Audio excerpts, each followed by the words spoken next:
Yes. Richard, you go first. Sure. My name is Richard Gonzalez. I'm Assistant Commissioner over at the Utah System of Higher Education.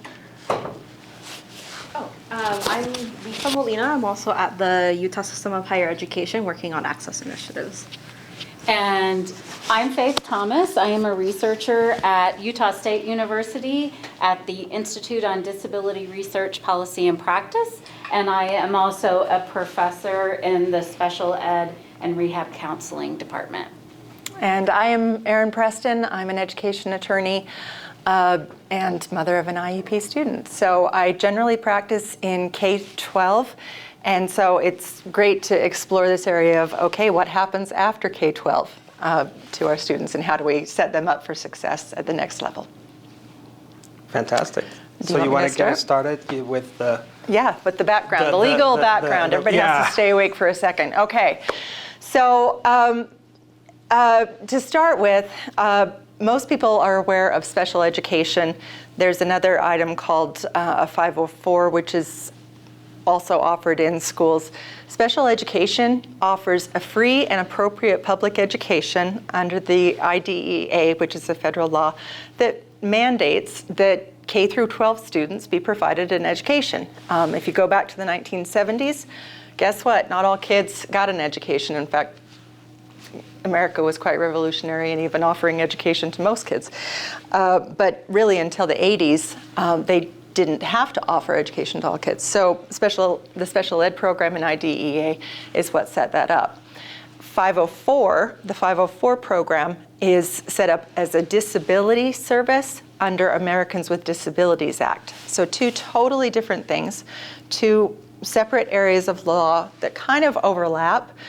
The 504, a 504 plan is something your student might be on if they have a medical disability, if they have certain disabilities crossover. ADHD would be an example. They might be on a 504 plan as well or instead of an IEP, but it's all under the ADA on that.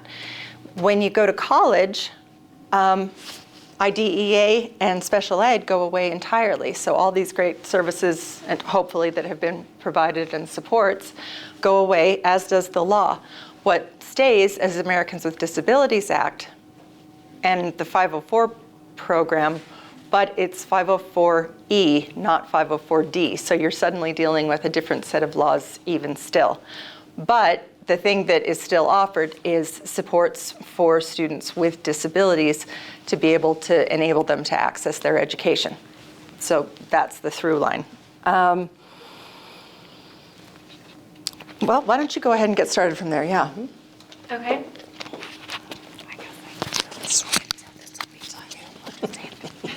We're going to hand the microphone back and forth. So transitioning to college, what we wanted to do was to point out so that you would understand some of the differences between the high school secondary experience and college experience. And one of the statistics that I think it's really important as a parent for you to know is that research shows us that the majority of students with disabilities are accessing a college setting, but only 28% of those students are actually disclosing that they have a disability to a university or college or technical school. And of those students who disclose their disability and apply for services with the Disability Resource Center, only 19% of them actually use their accommodations. So what we're talking about tonight is to help empower you as a parent to convey to your children the importance of disclosing their disability in order to receive accommodations. From my colleagues that I know who are disability support services providers, Their number one complaint is that students don't come to the Disability Resource Center until they're failing a course. And by then, it's too late to save that semester. So, and in high school, you have a teacher of record who is talking to your child and ensuring that they're getting accommodations, perhaps even going so far as to advocating with teachers to make sure that they're getting their accommodations or modifications in high school. And there's no one that's going to do that in college. So really empowering your child to understand their disability and know what their accommodations are and how to request those is really essential to be successful in college. The other thing to keep in mind as well is, as we're looking at this gap between the 19% of those that use it and those that disclose it, put yourself in the perspective of the institution. Institutions are constantly looking for funds, right? It's particularly our public institutions, so they're battling for those limited resources. So this actually shows, this is basically the ammo for them to actually advocate for more funds. My point. So really it is very, very important for your student to actually advocate and disclose that they do need, that they have a disability, and number two, actually using it. That was a big one right there, because if we go as an institution, as a department, I go and asking for X amount of dollars, and because I have 28%, but only 19% are actually using the resources, that's where that comes in. I have a thought I want to throw in here. So when you're going through the K-12 setting, there's a whole lot of support that goes into finding a student that might need special ed services. It's called Child Find. The school actually has a duty to be looking for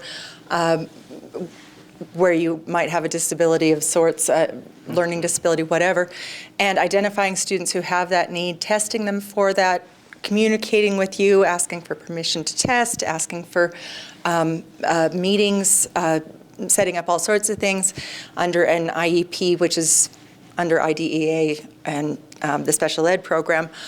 You have to meet once a year, and they analyze how the kiddo's doing. They set new goals. There are a lot of supports. Everything gets communicated out. You have these ongoing meetings where you're discussing what your child needs. The parent just about has to be there, and the kid really doesn't have to be there. They can proceed with an IEP meeting without the kid there. I'll disclose up front that I have a son on an IEP, and he doesn't necessarily want to go to these meetings, but I push him very hard to go to these meetings because he needs to understand how to self-advocate. And that's a good launching off point. But when you get to college, and that's not just kids with disabilities. I don't want to disclose what I got my freshman year by way of GPA, but let alone, the freshman 40. But a lot of things go a little awry when parents aren't there for a lot of kids, and it's not very easy to find the kids who need the assistance, and so they need to understand themselves, hey, I need help with this. And by way of example, if you want to try and frame it for kids, do you need glasses to see or not? Okay, great. If you need glasses, can you go to the college and ask for the glasses that you need to see, whether it's sitting up front, whether it's more time on tests, other things. But leading up into that, one of the things I see as an educator and an attorney who's involved in these things, and then with my own kid, is helping them learn along the way. Here's how I self-advocate, here's what I need, here's how I explain my disability, and that because in college, they get launched into this, and these are great services that are offered by Utah, but the kid has to come forward and say, hey, by the way. Yes. So to understand the two big differences between a high school setting and a college setting is that through the K-12, modifications are often made to curriculum and for students with disabilities. So for example, my son has an IEP, he's LD in math. So on his math homework, he doesn't have to do as many problems on his assignment as other students in the class. There may also be a reduction of topics that are covered, that the instructor and the teacher of record may meet and say, you know what, we're only going to focus on these 4 points that are essential for the student to understand. Or during tests or quizzes, being able to have a word list. Or for my son, he has a list of algebra formulas when he takes a test. He doesn't know, so he has to know how to use them, but he doesn't have to memorize the formulas. Those are modifications to the curriculum to ensure that a student has an equal playing field in the secondary education. But once you get into university settings, you are only made accommodations. And it is to make the education and the campus accessible to a person with a disability. There are not going to be any adjustments or modifications. The homework is still going to be the same. The amount of reading will still be the same. So there are no changes or modifications made to the curriculum. Another quick example on that is, for example, my son that had to take the ACT. So taking the ACT in the high school, he took it, he scored a 14, but he needed a 17 to get accepted at Utah State at the time. And we sought accommodations through Utah State, and he was able to get extra time. They didn't change the test itself, but they gave him accommodations time and then a separate area to be able to take it and so on, and he was able to get to that 17 to get accepted. One additional thing I'd throw in here is we're going to go through what accommodations might be offered. Extra time on assignments is almost never one. So you might have additional time to take a test, but extra time on assignments for students who, well, are just normal people, that's already a problem. But for students with planning issues and such, that becomes an even greater problem, and there aren't any accommodations made for that. Excellent point. Do you want to talk, Richard, about student evaluations? Sure. So yes. So my son actually. So when we moved to university. When he started applying for the university, we took his IEP paperwork, right? He was not 18 yet. So the university took the paperwork, got him started and everything. Then he turns 18 right as he graduates. So now they're asking him to reevaluate. So then they did a psychological evaluation. I believe it was like 4 hour interview, and it cost us about $200. Now later on I found out they do offer waivers. So I highly encourage you to ask about the waiver. If you qualify for it, great. If not, then you pay the $200. But the $200 was a Utah State. I don't know how it is at other institutions. Just expect a fee. One thing I note on this is a lot of disabilities that are going to qualify are going to be things that a doctor could diagnose, and so students can be on insurance until 26, and so you might be able to go to a general practitioner or a psychiatrist or psychologist and have them do the testing under your insurance. That's a good thought. I had not thought about that. That would have saved me a couple Richard $100. is now really sad. Possibly. But I don't know if the institution might Accept it. Mm-hmm. So that's where you have to check with the institution first. And another source is vocational rehabilitation services. And so if you haven't heard about vocational rehabilitation, that is the primary funding source for people with disabilities who are found eligible to obtain and maintain employment. So if your child has a career goal or a job goal that requires a college education, vocational rehabilitation can assist. And in their eligibility process, they may require additional testing that then they could share with the Disability Resource Center. So that's another avenue. Some common examples of accommodations. Here's a list of some that I am particularly familiar with. The extra time on exams is very common, and it's typically 1.5 is what I have seen. At Utah State, note takers are very common, tutors are very common. Some campuses may also allow for early registration to ensure that students are able to get the courses in which the Disability Resource Center knows that those are professors who are very receptive to making accommodations. There may be course substitutions depending on, for example, if a course was required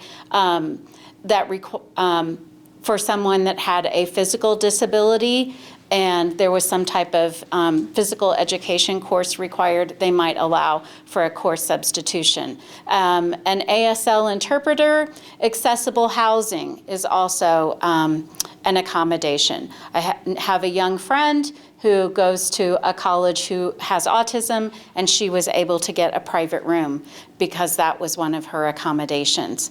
Assistive technology and accessible textbooks are also very common, as well as PowerPoints that are also accessible to a reader for a person with a disability. You mean like a teacher sharing their PowerPoints? Yes. Okay. That's very common because universities use Canvas many times just like high schools, and so they can download that PowerPoint. It's just really important that the professor has structured it, that it's not pictures, because a reader can't read a picture, so it has to be accessible. So that's a big push. Okay, go Utah schools, because in my study and research on this, that was one of the things that nationwide in other universities, they're saying don't count on it. If professors aren't required to create PowerPoints, lesson plans, whatever else, they don't have to create something. So again, that's different than a K-12 setting. COVID has also changed Yeah. a lot of these issues. That professors, I can tell you, staunchy old professors were going crazy trying to figure out how to use the technology during COVID because they'd always just given straight lectures before. And now, when you put something online, universities want accessible information. And so a lot of people had a learning curve. And so, Go COVID? Yeah. the other thing too is that what I saw personally was that the professor would actually add their PowerPoint ahead of time. So I would be able to print it and then use the PowerPoint to write my notes as I went. So that was another way I personally like to write notes instead of typing them, because it helps me learn. So having access to that PowerPoint, and all I had to do was ask him if the professor would upload it before the class, not after the class. That's all it was. Dang, kids these days have it so good. Right? So a couple things I want to mention here about what has to be offered. So a note taker or a tutor, they don't have to offer, and those can be things that the student has to pay for themselves. I go to my law school experience of we were always scrambling for one guy's notes because they were so complete and well written and nobody could read the rest of our handwriting. It can be like that where you're literally sharing with a friend. If you're going through a service, they might help set you up with somebody, but they don't necessarily have to pay for it. Then within tutoring, and again, this is national research, so if Utah's doing it better, jump on in. But if a university provides tutoring, usually like tutoring center at the library for math on this day, and I was once a tutor there. Everybody shows up. There's no specific tutor necessarily for a student with disabilities. There's not a time saved, anything like that. If they can't make the same tutor time that others have access to, then they might have to pay for a tutor. Early registration, I just want to speak to you really quickly. It doesn't necessarily mean early registration that puts them ahead of, say, a senior who needs to graduate. It might just put them ahead of some others in their class so that they can get the specific classes. And then accessible housing, I wanted to speak briefly to that. I went to college with a girl in a wheelchair, and they did offer her accessible housing, but she had to pay for the physical support person who would help. Personal attendants are not covered, yes. Right. And so please plan on that. One major change in going through from K-12 to college is all of that is covered within K-12, and suddenly it's not. And so I would say not only be aware that you're going to have to pay for it, but start thinking in terms of how you're going to find it. The other thing to keep in mind, thinking about tutoring, and I'm going to talk about the system and the various colleges and universities that we have in our state, but some of the power that comes from the institutions that are small comes in that. It's where they offer tutoring for everyone, but it's not being utilized as much. Whereas some of the institutions that are very large may have multiple tutors, but they're always super busy. So that's just one of the things to keep in mind as you're shopping for the best college for your student. And if the University Disability Resource Center does not offer note-taking and tutors or assistive technology or an ASL interpreter, those are things that vocational rehabilitation can assist with payment of. So that is something also if your young adult applies for workforce development services under the Workforce Innovation Opportunity Act, WIOA. They also have funds that could also pay for those services. So if those are something that your child is going to need and has benefited from in the past, there may be some other ways to cover those expenses. And then a very smart lady. Oh, sorry.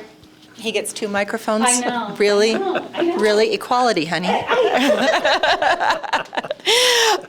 Okay, something another parent brought up are the TRIO services, which are under a different federal grant, but they provide additional support through junior high on through college for low-income students who would be the first in their generation, or first in their family to graduate from college, and those with disabilities. And each college is afforded a certain number of slots to receive those additional support services. When they're full, they're full. And so this is something that you would want to do in selecting colleges. Okay, apply for TRIO services, talk to the Disability Resource Center. Start putting these blocks in place for your kids going on. And programs like TRIO that start in junior high and go on all the way to college, those are based on grants. So they're not offered on every single area in Utah. So the majority where the population is so dense, we do have them, but they're not offered everywhere else. Now, another thing to keep in mind is that there's other programs like Latinos in Action that also help. There's our state access advisors that we're working on expanding throughout the state. So that's also another resource that would help your student to navigate the preparing for college, paying for college, and so forth. Utah State also has, and I'm not sure if every campus does, I'm only familiar with it, there is first generation college students, and they are paired with first generation faculty. And so there's a lot of activity that goes on. Oh, that's right. I remember reading something about peer like a peer mentor. Yeah, it is. Faculty mentorship program that Utah State is doing. I remember that a little bit ago. One thing that I need to jump in here with is we have, Utah State setting the standard, which is great. Not all colleges offer disability services, and the colleges that don't offer disability services are colleges that don't take federal funding, that are religious private organizations. And that would be BYU. And so in searching the website, I haven't been able to find anything on the BYU website that has the Disability Resource Center or some of the things that we're going to be talking about next. However, we can find them on BYU Idaho and BYU Hawaii.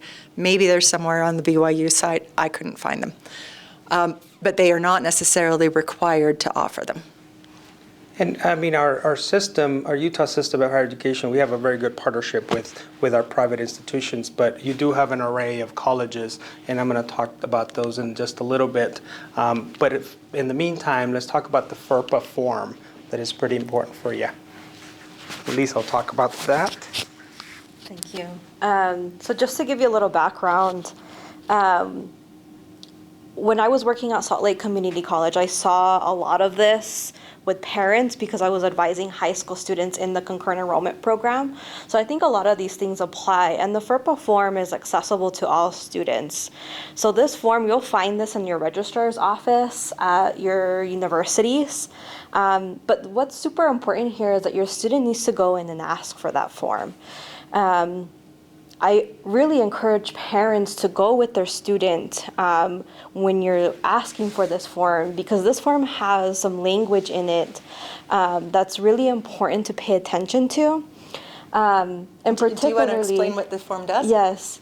And particularly this form, it's what provides the rights to parents and students to access educational records.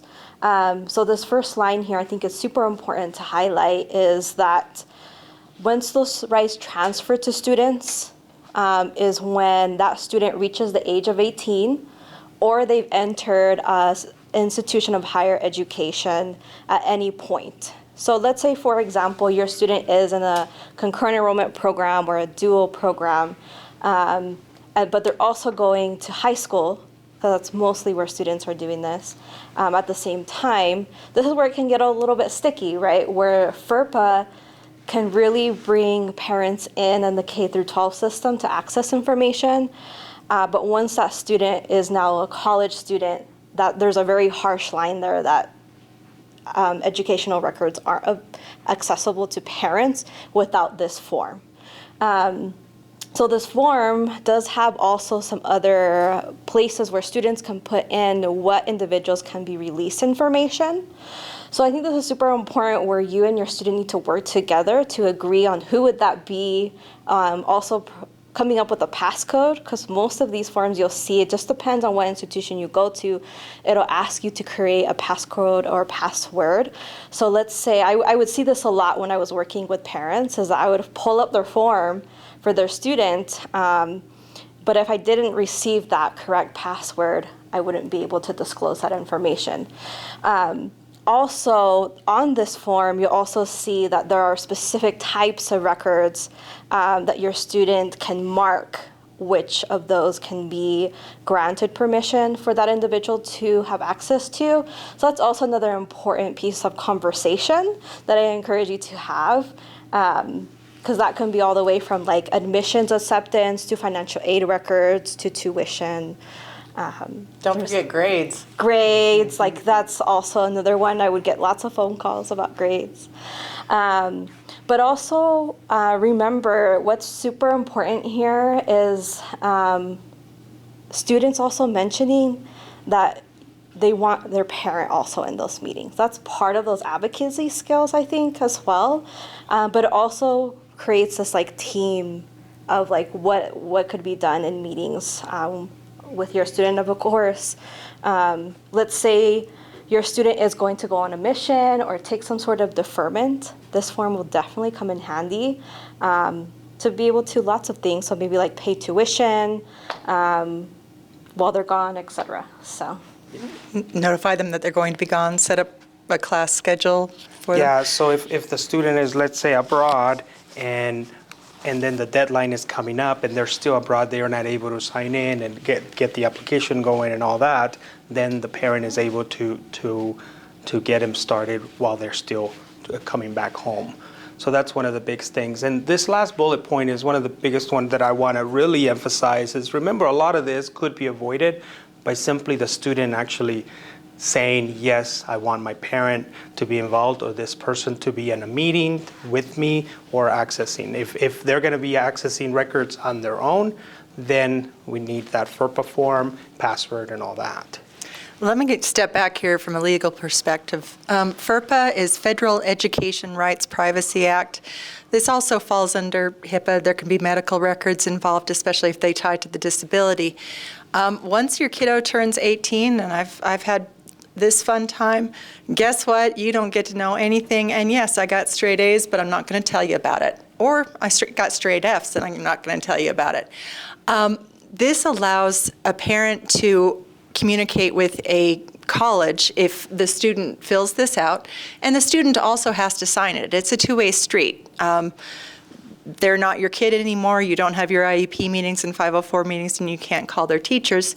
But you can have this form set up that says that you can provide information that they might need, which with all my kids, it's been, hey, I need this documentation, this documentation, this documentation. You can provide that to the Disability Center. You can provide updates. And if the student signs off on that, you can have three-way conversations here where you're discussing, hey, this is a need I have that isn't being met. How can we work on it together? One thing, though, and I think Utah State might be setting a high bar here, but you probably shouldn't be anticipating that the Disability Center is going to call you and say, hey, Will was late to class again. I've heard of some funny examples, again, not from Utah, of can you go wake up my child? They're not waking up on time. How many times have they been tardy to class? Things like that. You're not getting those calls. Mm-hmm. And these are some examples of how that form looks like. For example, SUU, this is their form. Solid Community College as well. What I would suggest is working with the registrar's office to get this form if that's the route you want to go with. And the route your son or daughter wants to go with too, and doesn't cut you off in the middle of college. Thank you for correcting that, because it really comes down to the student. Remember, at the center here is the student that wants you to be involved. Now, one of the things that I'm highlighting about Utah is that we have a Utah system of higher education that is composed of 16 institutions. So you have 8 degree granting institutions, and then you also have 8 technical colleges. And because now we are merged together, you have this array of colleges available to your student that you can, in other words, what I would encourage you is to shop around to what institution best suits you. One of the things to highlight about technical colleges is their tuition is super low, $2 per program hour. Let's say, to put it in perspective, cosmetology, I think it's 1,400 hours, so you're looking at $2,800, right? Compared to cosmetology at a private institution, not a private, actually, for-profit college, you're looking at $18,000, right? So, and the other thing that to mention as a system with these 16 institutions that you have, now you can, the idea here is that the student can move with ease within the institutions. For example, Snow College has done some wonderful things with combining the technical aspect and the degree granting. So a student can start in a cosmetology program. They do the certificate, they finish that certificate, they take an extra semester of courses, more like business marketing courses. The student now finishes with an associate's degree in salon business. So those are the things that are nice as the system combines. That's what's exciting about the student is able to maneuver the system to their best interest and to shop around to what is best for them. And can I go to some planning stuff on this that ties in? So if you have a student on an IEP, part of that IEP is as of age 14, you have to start doing transition planning. In other states it's 16, it's 14 here. We don't know why, but it is. So by 14, they're being asked, what do you want to do when you grow up? One of the students who I worked with who had an IEP was, I want to be Bill Gates' pilot. Okay, that's great. Well, let's narrow it down from there. But these are the conversations that you're having as part of the IEP. And so they might start expressing interest. If you go in knowing that these are options that are open, the cosmetology program, tech programs, favorite in my house, the firefighting programs, you can start to have those discussions during the IEPs, and you can start integrating, okay, here are your skills, here are your areas that you need to work on. If you want to have this life choice for career, here's what we've got set up, and that can begin being set up at that level. And just one thing I would like to, one thing that I would like to add to that I didn't get to say in the last session, I know we're getting close to time, but your very final IEP meeting when your child is exiting high school is called a summary of performance. And that meeting, I would really encourage, if your child is going to college, to, at the very minimum, invite the Disability Services Coordinator to participate in that meeting over the phone or via Zoom. You can remember that that IEP meeting belongs to you and your child. It's not the school's meeting, it's your meeting, and you can invite anyone you want. And so having that Disability Services Coordinator, at least at the final meeting, to help with that transition and to ensure that documentation is received by that post-secondary setting is really going to be helpful. So I have seen the smoothest transitions to college when that Disability Services Coordinator is able to join your meeting. And me highlighting the array of institutions, one of the things that I really want to encourage you is to strategize. What is the best for the student? And also look at, okay, what are the careers, what are the natural talents, and all that as you're deciding and shopping for your best college. Also think about that disability, right? So if you tell me that your student has an autism or some form of autism, my immediate thought is UVU. UVU is doing some great work with autism and that spectrum, so I would right away recommend UVU. What happens is that each institution, number one, gets their own funding. Maybe they'll get a donor that actually funds a program like that. So now they're able to do that. So each institution functions as a standalone. The other strategy, which is what we did with my son, is with Utah State University, they have, Utah State University is the land-grant university for Utah. So that means that they have campuses throughout the state.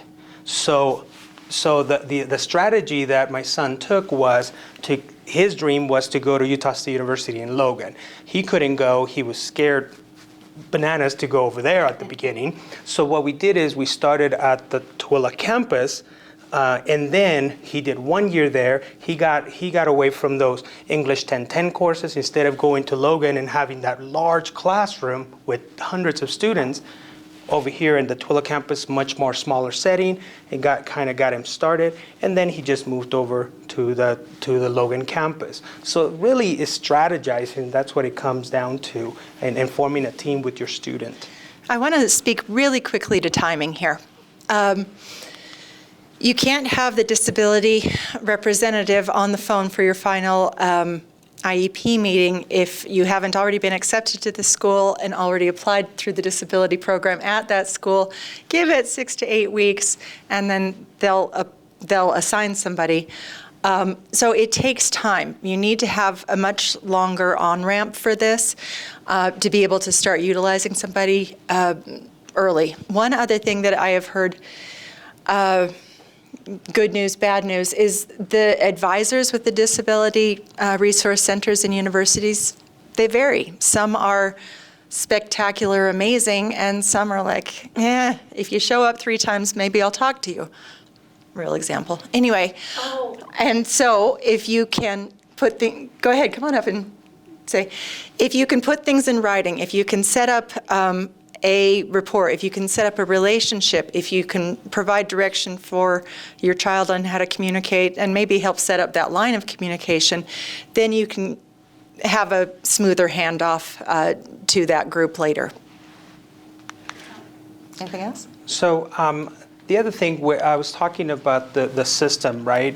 And the technical colleges, because they're so small, they're smaller compared to the degree granting institutions, they may not have an official disability resource center, but what they do have is their student services department, and that's where you would go through to be able to get accommodations and so on.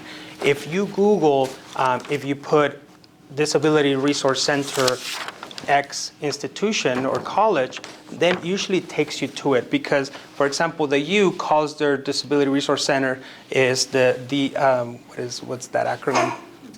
It's not in here, but they call it the CDA. So they call it differently, but if you use those, that's what I found, those keywords on Google, it'll actually take you. So the Salt Lake Community College do have their Disability Resource Center. This video right there I actually found pretty resourceful as I was doing some research there. And for our last slide, these are some of the items that we highly encourage you to look at doing when your student is in high school or younger and also in college. I'm going to jump in here very quickly. Sometimes going through the IEP process, the 504 process in the K-12 setting helps them understand how their own brain works and how to advocate for themselves. And that can be really valuable if you kind of shift the, okay, you're going to have to do this soon. So both advocating for their needs at college with the Disability Center, but then also with professors who may or may not be copacetic with providing the services they need. My son is very open about, okay, this is what I've got. If I need to run out into the hallway and take a break, I'll be back in 5 minutes, it's all fine. And they would go up and say that to a professor, no need to necessarily have the Disability Center come through, but they have to begin advocating for themselves and not have you do it. And so senior year, if you're not there already, maybe junior year, I don't know, whenever your kid's ready, is a good time for you to kind of start pushing them into, okay, you explain it. I know in a lot of IEP meetings and 504 meetings, the kids don't even really want to show up. And I would encourage you to encourage your child to actually be in those meetings to understand what they're saying about their brain, how it works, and to begin advocating for themselves. Yeah, just to echo that, a lot of parents think that they are protecting their child by not even discussing with their child that they have a disability. I have seen that many times. I worked in a school corporation as a transition coordinator. But really, your child needs to understand what their disability is and why they need specific accommodations so that they can then advocate for those accommodations in a college setting. Because as I said when I started, if your child does not disclose their disability and be found eligible for those services, there's no one that is going to make any accommodations for them. And they also cannot get the accommodations. So if I had a student come up to me as a professor and said, I need time and a half on a test, that's not something that I could do for that student unless they've gone through the Disability Resource Center, because that wouldn't be fair to everyone else. How do I know they have a disability? For sure. So the one thing that as a parent of a college student, thinking about if your child refuses to sign the FERPA form, which my child would. I don't know about if you have a daughter, but I've got a strong-willed daughter who's not going to tell me anything. Some language that you could use of talking with your child about what to say and who to talk to if you are familiar with the university setting enough.